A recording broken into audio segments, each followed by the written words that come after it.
Milosť vám a pokoj od toho, ktorý bol, ktorý je a ktorý príde vševládny. Amen. Slová písma svätého, ktoré nám poslúžia ako základ tohto zamyslenia, napísané nachádzame v prvom liste apoštola Pavla Korinským, v 1. kapitole vo veršoch 4 až 9 takto. Neprestajne ďakujem Bohu za vás, za Božiu milosť, ktorej sa vám dostalo v Kristu Ježiši, že ste v ňom boli obohatení všetkým, každým slovom a všetkou známosťou, len čo sa utvrdilo medzi vami svedectvo o Kristu. Takže nemáte nedostatku v nejakom dare milosti, očakávajúc zjavenie sa nášho Pána Ježiša Krista. On vás aj utvrdí až do konca, aby ste boli bez úhony v deň nášho Pána Ježiša Krista. Verný je Boh, ktorý vás povolal do spoločenstva svojho Syna Ježiša Krista, nášho Pána. Amen. To sú slová písma svätého. Milí bratia a sestry v Pánovi, jadro kresťanského učenia a Božieho slova spočíva v láske. Láska, ktorá dáva seba a všetko obetuje za dobro a duchovný blahobyt druhého. Takejto lásky nám dokonalý vzor dal Pán Ježiš Kristus. Aj apoštol takto píše: My milujeme, lebo on nás miloval ako prvý. Apoštol Pavel v prečítanom texte ďakuje za veriaci ľud kresťanský v Korinte a svedčí o jeho obdarovaní v daroch milosti, že v nich nemajú nedostatku. Lebo sám Boh, v ktorého úprimne veria, ich obdaroval všetkými potrebnými darmi a tak aj darom nezištnej lásky, lebo ich vierou povolal do svojho blaženého spoločenstva. Aj my sme rovnako tak, ako korinskí, slobodné Božie deti, povolané do Božieho láskavého spoločenstva s plným právom milovať Boha a ľudí okolo nás.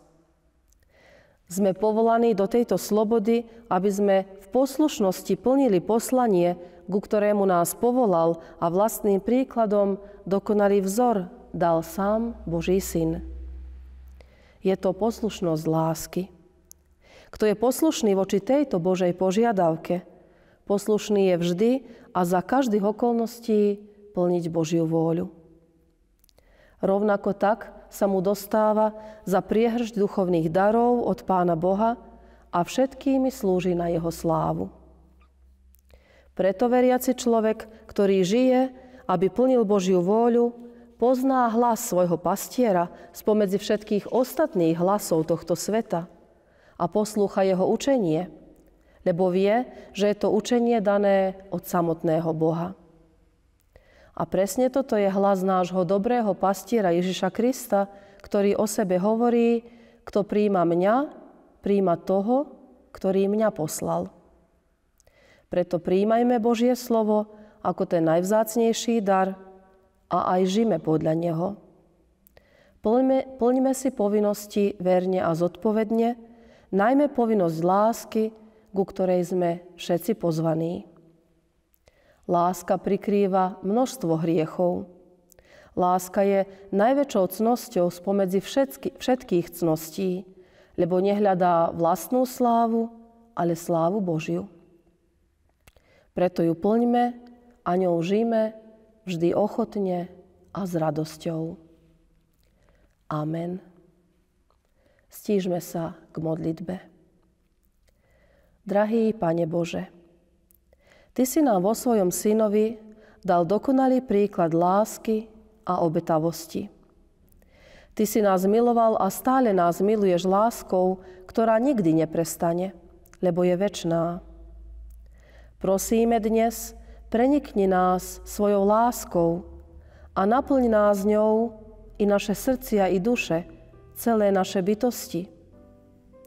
Nech Ti ňou slúžime počas celého času nášho života a nech ňou ochotne zaopatrujeme i v potrebách svojho blížneho. Pomôž nám svojou láskou niesť nieraz i bremeno nášho blížneho a keď sa naplní náš čas tu na zemi, príjmi nás do svojej otcovskej náruče, kde láska nikdy neprestane, ale bude mať trvanie večné. Amen.